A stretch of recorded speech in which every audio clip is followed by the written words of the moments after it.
I know it's been a while since we've had you on. I think it was June for the last episode with crypto, but I mean, it's been pretty quiet in the crypto space since then, right? Not much happening or. That was sarcasm. I don't know if you guys are. It was. There's been a lot that's happened in the space. Definitely want to update. I know everyone's heard about Bitcoin hitting 100,000 and all of these other things with Trump administration and whatnot. And we'll dive into all of that. I went back and listened to our episode from end of year 23 just to know what the icebreaker was. We did favorite Christmas movies. So now I'm going to do favorite Christmas songs. I feel like it's only right. So Jeff or Jamie, any stand out for you? Are you big Christmas music listeners? Some people don't love it. I love Christmas carols. Pretty much all December. That's all we have on at the house. If I Jamie, go ahead. Go ahead. I was gonna say you kind of pegged me as someone who's been Christmas caroling before. Is that? Did I? I don't know. No. I'm just. Yeah. I have really strong feelings about this one. I'm glad you asked because Christmas movies. I have a lot of like Christmas movies I like, but I just don't tend to watch a lot of movies. But Christmas carols, you can always have those on in the background. So I'd say I Want a Hippopotamus for Christmas, definitely top 5. Grandma Got Run Over by a Reindeer, another good one. And then there's a couple of songs. I think the best Christmas album of all time, and I've got to throw some kudos to like our team members in New Orleans, is the Harry Connick Jr. When My Heart Finds Christmas. He does like a couple covers and then he's got a couple original songs, and it's just the bomb for a Christmas album. You can listen to it start to finish, puts you in a really good mood, and it's just good music. I don't know that I've heard that. Is that like a jazz tune on it? Why'd you say no? He's just like from New Orleans? He's from New Orleans, yeah. New Orleans. Okay. Nice. Yeah, New Orleans, a lot of good music in New Orleans. Man, yeah. I mean, Christmas songs are a classic, although you get tired of hearing them once you hear them over and over and over. And I did work retail in college, so a lot of those kind of hit that point for me. I will say that there's 2 artists that I really enjoy their version of Christmas songs. So the Trans-Siberian Orchestra, they have like kind of a heavier tilt to it with a lot of string instruments, some of the classic Christmas songs. I really like them. And then this one's a little strange, but Kenny G, he has an amazing Christmas album on the tenor sax where he just goes hard in the paint for no reason. So is it all instrumental? My dad is a huge Kenny G. Yeah. Oh, nice. I'll have to check it out because like I can't work to music with vocals. I just can't concentrate, but instrumental I can do all day long. Yeah, I'm pretty sure it's all instrumental. Yeah, and there's a lot of great instrumental type albums, Christmas music and non-Christmas music, Jamie, that I can pass along to you. I'll have to check it out. Awesome. The only 2 I would add would be Wonderful Christmas Time, Paul McCartney. It's a classic. We're going to have to compile a list, like Office Christmas playlist. The Map Your Money Christmas playlist. And then I know like the most downloaded or listened one every winter switches between, I think it's All I Want for Christmas Is You by Mariah Carey most times. But I know Last Christmas by Wham was like beating it this year, and everyone's like, "Oh, okay." You know, another good one is what's the Springsteen? Like he did "Here Comes Santa Claus" or "Santa Claus is Coming to Town." He did it in the 70s, and there's a live version of that. It's really good too. Love yeah, it. I could see you, Arish, being a Mariah Carey kind of guy. I mean, that's all I listen to day and night. So yeah. you got it right nail on the hammer there. You hit the nail on the hammer, Jeff. Well, let's jump into it. Got an awesome episode. So we'll roll the tape. Hello, and welcome to Map Your Money, a finance-focused podcast. We exist to simplify the lives of our clients and listeners and help individuals create the roadmap for their financial future. Content is for educational purposes only. Consult a financial advisor or conduct your own due diligence of investing. Calls are pre-screened and the content was pre-recorded. All right, Jamie. So welcome back. It's been way too long. We'll make sure to get you on more frequently. But I know I had that sarcastic comment about nothing really going on in crypto. What's happened in the last 6 months? Why we're going to the moon? It seems like. Well, you hit on one of the points already, which is BTC hit 100,000, and I don't think many people were expecting that so soon. For a lot of reasons. I mean, I kind of have some friends that I'm on a chat group with that are all investment people, and one of them was like, "No, it's never going to hit 100,000 because it is littered with sell orders, with like limit sell orders, and it's just going to hit a wall. But it broke through that, and I think it's significant for a lot of reasons. I mean, there's definitely some psychological significance to the $100,000 number, but I also think that it's significant from a headline perspective, because a lot of mainstream publications, I mean, boomers are going to read about it in the Wall Street Journal, and all they're going to be pretty interested in Bitcoin. And right or wrong, a lot of crypto adoption has to do with price. Price drives adoption, and that happens every cycle. So you hit a new all-time high, suddenly everybody sees it, and probably for all the wrong reasons, they get into crypto. And then, maybe they do well, maybe they don't, depending on where it goes from there. But it drives adoption, and now you have a whole new set of people that at least own some Bitcoin, own Ethereum, whatever it is. So I do think that it's significant just from that standpoint alone. Now, as far as what's driving that, that's where really all the exciting news is coming from. I mean, and one of the biggest ones is Paul Atkins being named the new head of the SEC. And it was Gary Gensler before, right? Yeah, so just to kind of shed some color on Paul Atkins and Gary Gensler. I mean, we've talked about Gensler in the past, Gensler's SEC. It's been a very political SEC, especially as it relates to crypto. There have been a lot of political reasons why they've really just been an overtly anti-crypto administration. And it comes down to the fact that Gensler was really looking for his next job. He was looking for his next promotion. That promotion, at least at the time, was going to come from Elizabeth Warren. And she is vehemently anti-crypto. And so Gensler, I think a lot of people would argue, didn't do a good job managing the SEC as it pertains to this issue. I mean, they were overtly hostile to crypto. They didn't really provide any clarity as to what they needed to see. And it's not like the crypto industry really, it's not like they didn't want any regulation. They just wanted clarity. And what ended up happening is all of the good actors that really tried to play by the rules, that had companies within the United States, got punished. I mean, they were overtly attacked, sued by the SEC. I mean, Coinbase, Kraken, you kind of run down the list of good actors. The SEC went after them, yet they did nothing to prevent the FTX fiasco. In fact, Sam Bankman-Fried probably had more meetings with Gary Gensler than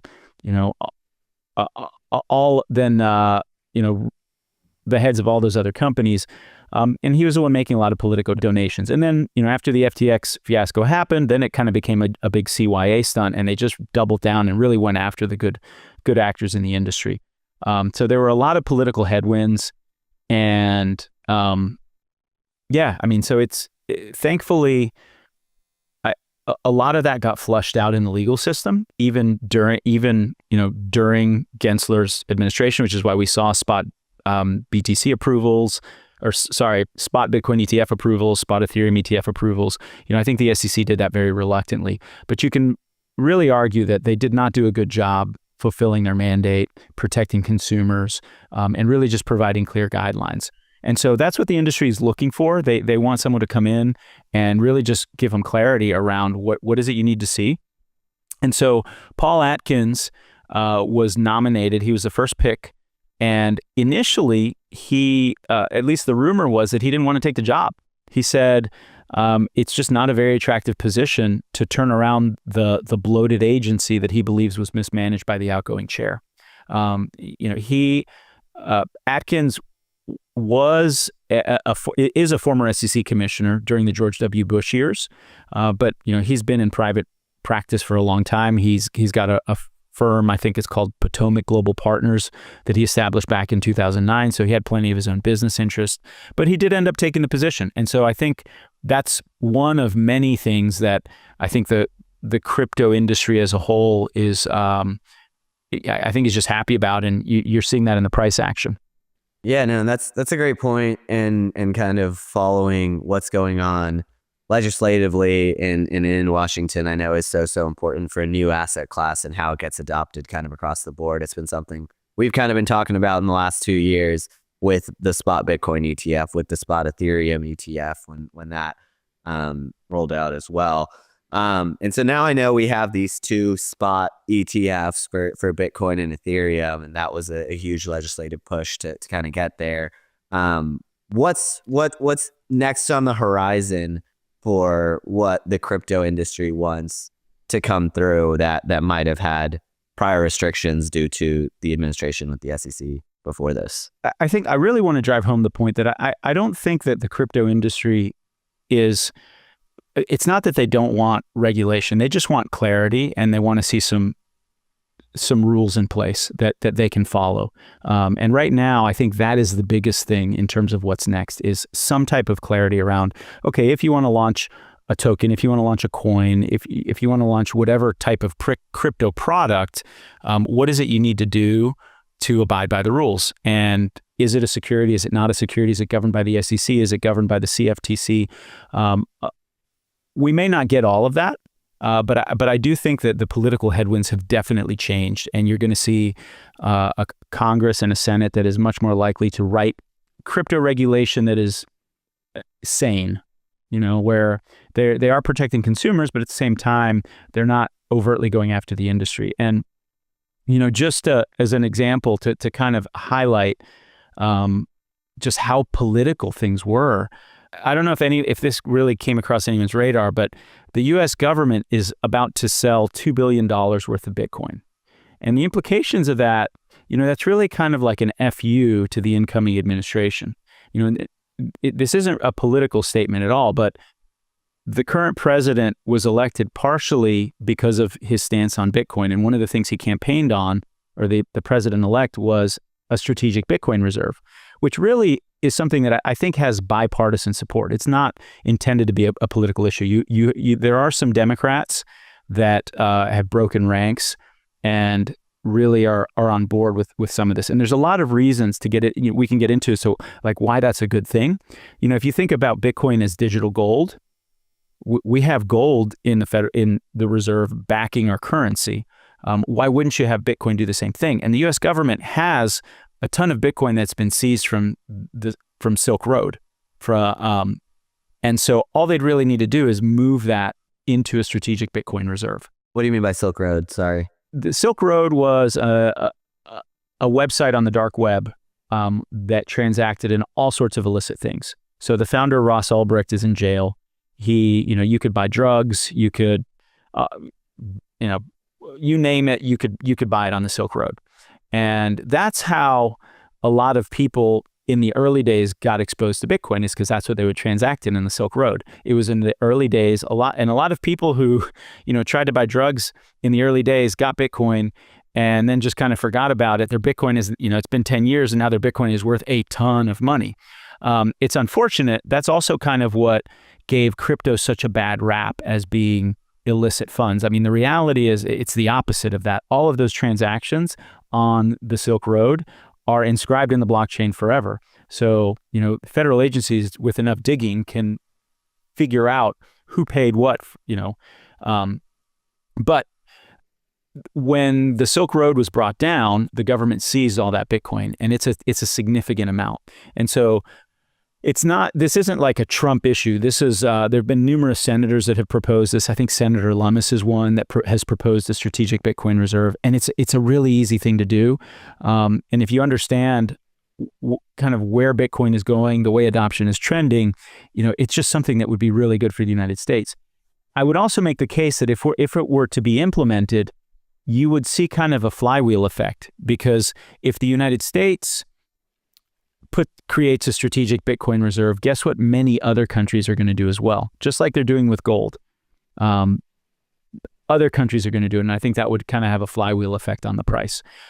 So given that was one of the that was kind of one of the campaign points that this president was elected on, the timing of this sale seems somewhat political. Like they're sort of just thumbing their nose, saying, we don't like crypto, and we're really going to try to make this hard. And it probably will make things hard, because it's one thing if the U.S. government already has this Bitcoin to just transition it into a strategic Bitcoin reserve. It's another thing to go out and buy it. Well, that could be a nice way for Doge to help us with the government spending problem, right? Just cover a couple billion right from the start by selling the Bitcoin. Well, see, Jeff, this is where I think we got to think more long term, because as Bitcoin adoption increases, that strategic Bitcoin reserve is going to be worth a lot more. And, I think that's part of the case that's made about the importance of having one, is that it actually could put a big dent in the national debt if it continues to appreciate and we hold it. What do you think of countries like El Salvador and like what they're doing? That's like one of the first countries to buy Bitcoin from a sovereign level, kind of put it in a sovereign wealth fund equivalent, right? And now I think they're still pretty involved. Is that right? Yeah, I mean, El Salvador, from my understanding, I'm no expert on this, but they're on the dollar. So it's not like they have their own, it's not like they're managing their own currency at this point. And then they've also made Bitcoin legal tender in that country. And then I want to say there's another country in Africa that's done the same thing. I mean, I definitely think they were very early, and I definitely think that they did it at a time that was very unpopular. It's definitely worked out well for them, because when they did that, the amount of Bitcoin they probably accumulated, if you look at the price then and the price now, it's probably been a good deal for them. I would also say, kind of in regards to a country like El Salvador, this is something that as Americans, we have a hard time getting our arms around. Why do you even need Bitcoin? I've got Zelle, I've got PayPal, I've got Venmo. What is the need for Bitcoin? I mean, we're pretty privileged to, one, be on the dollar, and then two, have access to the banking system. Not everybody does. And, I'd say less than half of the global population does. And if you live in a country with an oppressive monetary regime and you're poor, you really don't have an escape hatch. If you grow up in Venezuela or Argentina, countries that have seen rampant inflation and rampant fiscal mismanagement, if you're wealthy, you go out and buy real estate, and you have hyperinflation, the real estate appreciates. Or you go out and you invest your money abroad and you buy U.S. bonds. If you're poor and you don't have access to those things, you really can't even save. You can't go to work, save 50% of your paycheck, and have it be worth something in a month. And so, I do think the stance that El Salvador took, was very forward-looking, and it is very meaningful in third world countries where maybe you don't trust the government to manage the currency. So what do you think is next? We have this political tailwind, let's call it, where hopefully we're going to get some clarity around the regulations and what can be offered, the circumstances and requirements around that. What do you think should be first couple of items on that agenda? And then how do you expect Bitcoin prices to react, let's say, over the next 4 years in response? Well, I do think the strategic Bitcoin reserve is a good start. I think that's a really good idea. It makes sense. If Bitcoin is behaving like digital gold and we're seeing adoption increase, there's a finite amount of it, the price is going to go up. We're already holding a ton of it. Yes, 100,000 is a new high, but I believe that it's going to continue to go up. It's not going to be a straight line. It's probably going to have it's going to have plenty more crashes. But just like we have strategic gold reserves, I think having a strategic Bitcoin reserve makes a lot of sense. So that's one. I think another area where we need clarity on is stablecoin legislation. This is something that, you hear economists, or more often than political pundits, talk about the eroding of the dollar as a global reserve currency. And who knows when the dollar gets displaced. I mean, if you look historically, we've had different global reserve currencies over time. Eventually they get displaced by another one.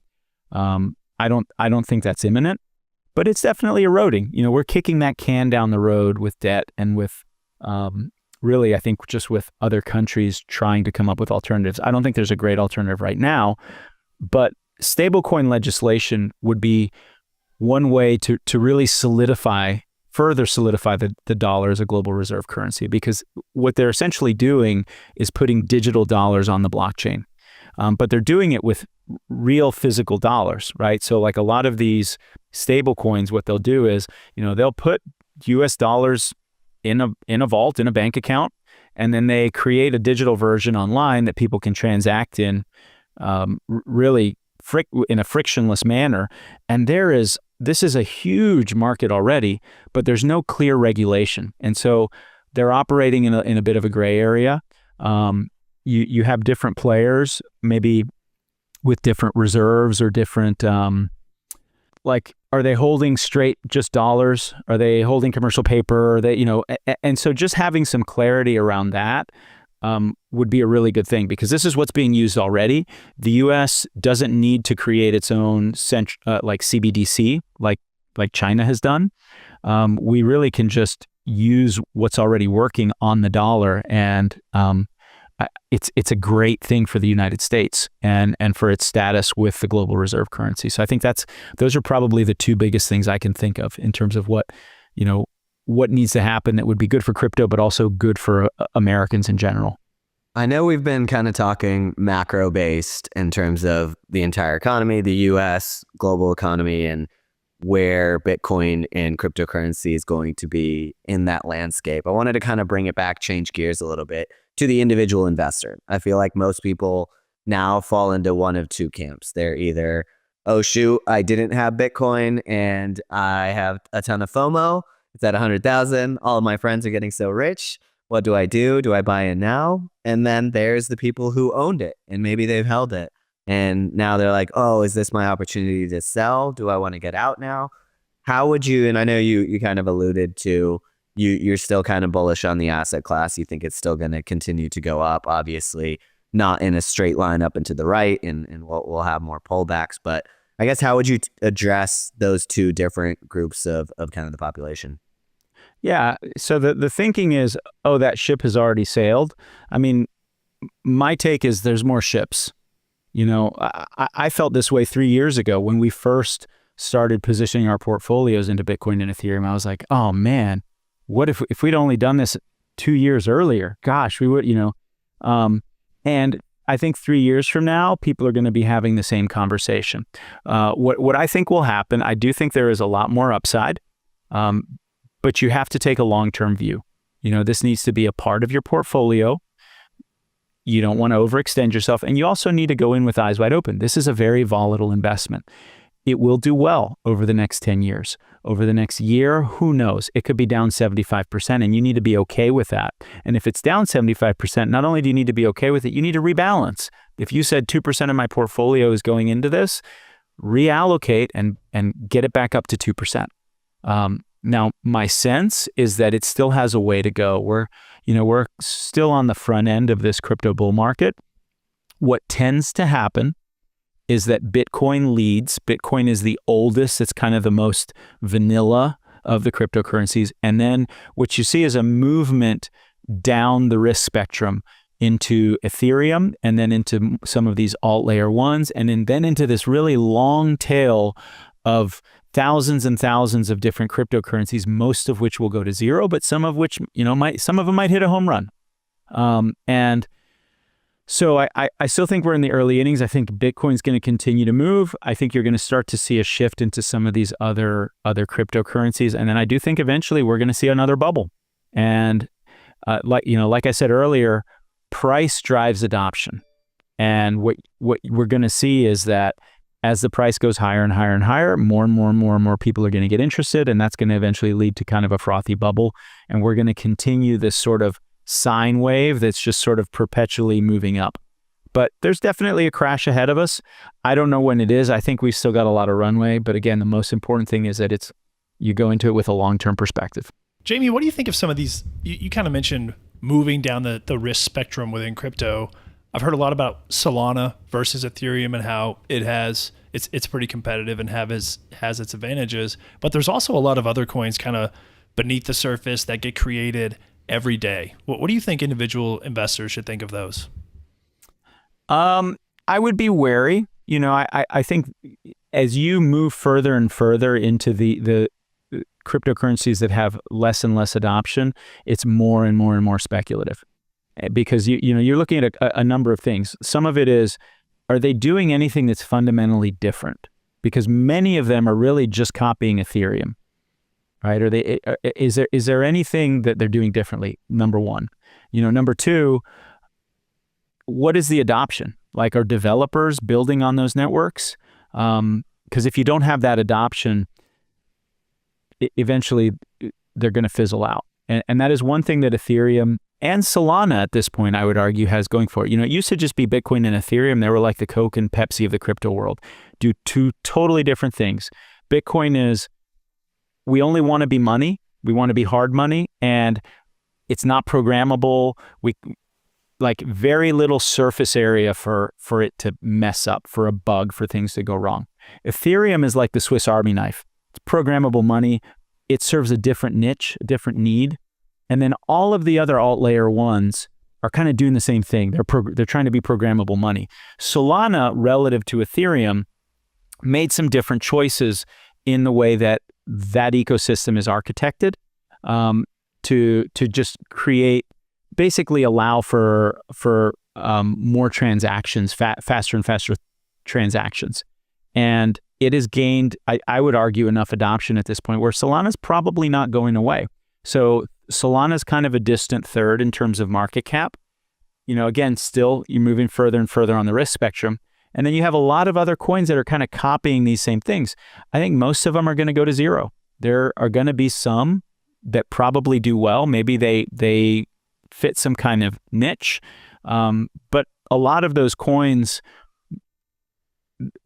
let's just say there's a lot of people out there kind of promoting them, pumping them, and oftentimes they have a vested interest in them. And so I would say that, the more conservative approach is to just invest in Bitcoin and Ethereum. A product like the Bitwise Crypto 10, I think is great for something like this. I mean, we invested in this really early on, and the idea behind that is that it is an index fund, a crypto index fund.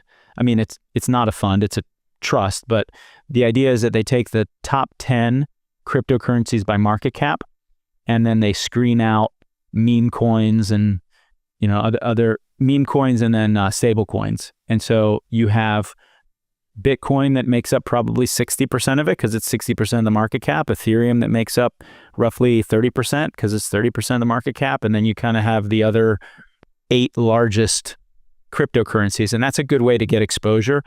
I think for the average person, unless you're really knee deep in crypto and you are researching these protocols and maybe you're a developer, I would kind of stay away from anything else. Jaime, something I've always wondered about some of those meme coins is, if the SEC is so harsh towards some of these crypto players, why is it that they don't go after some of these pump and dump meme coin crypto schemes that seem to, be pretty transparently fraud? Like the Haktua coin over the weekend, right? That you have some internet celebrity that's famous for no reason. She copy pastes an Ethereum coin, puts it out there, dumps all her stuff, makes a lot of money, people lose, and then what? She skates free? Like, how is a hostile SEC not taking care of that? No, I totally agree. That's been part of the problem, is that they've been sort of letting the bad actors fly under the radar and going after the people, the good guys. They're suing Kraken and Coinbase, saying that you're listing unregistered securities on your exchange, and yet the FTX flew right under the radar. And there are numerous examples of pump and dump schemes in crypto where there's clearly an incentive, like someone is launching something that is what they call like vaporware. They put out this roadmap with no intention of ever hitting it. Early investors pump the price up, they dump it on the market, and then all the retail buyers that bought it, are really left holding the bag, and eventually it goes to zero. There's a lot of that in crypto. There definitely is. And I mean, those are the types of things that the SEC needs to be going after. You're absolutely right. It reminds me of SPACs in early 2021. Well, good. I think this was a great discussion, talking about macro level Bitcoin and cryptocurrency, as well as down to the individual investor. Even got Haktua mentioned. Didn't think I'd see the day on Map Your Money. But Jaime, was there anything else that you wanted to kind of touch on in terms of changes we've seen or what we can expect going forward? I mean, I just want to highlight the fact that we're lucky to live in a country where the systems of government eventually get back to sanity. So like what was happening with crypto I think regardless of who got elected, it played out in the legal system, and sanity prevails. And I think that this is a really good thing for everybody, because we are going to see more crypto adoption. This isn't just a bunch of tech bros. It's going to be one of many things that drives economic growth in this country. So really, I think we're in a really good place. Just like the internet in the 90s, where we have this fundamental new technology, we need to draft sane legislation to protect people, but at the same time to not squash it.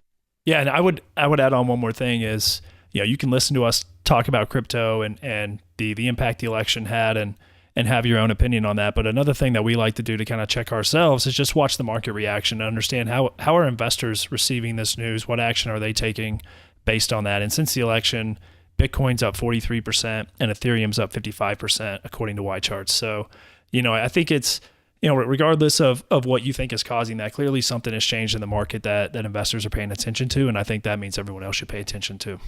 Certainly. And those are as of December 10th, because I know this will come out here in we got to 2 make weeks, sure so this is an Thank you, evergreen episode.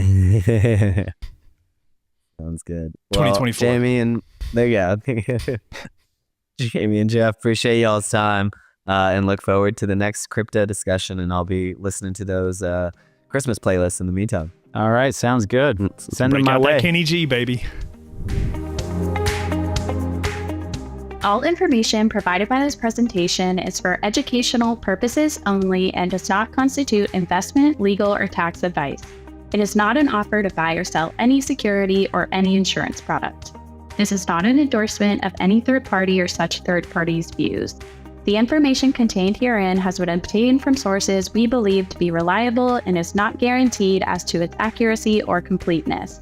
Whenever there are references to third-party content, this information is intended to provide additional perspective and should not be construed as an endorsement of any services, products, guidance, individuals, or points of view outside of Beam Wealth Advisors, DBA Benedetti, Gooser and Associates. All examples are hypothetical and for illustrative purposes only. Beam Wealth Advisors, DBA Benedetti, Gooser and Associates does not offer tax or legal advice. Interested parties are strongly encouraged to seek advice from qualified tax and/or legal experts regarding the best options for your particular circumstances.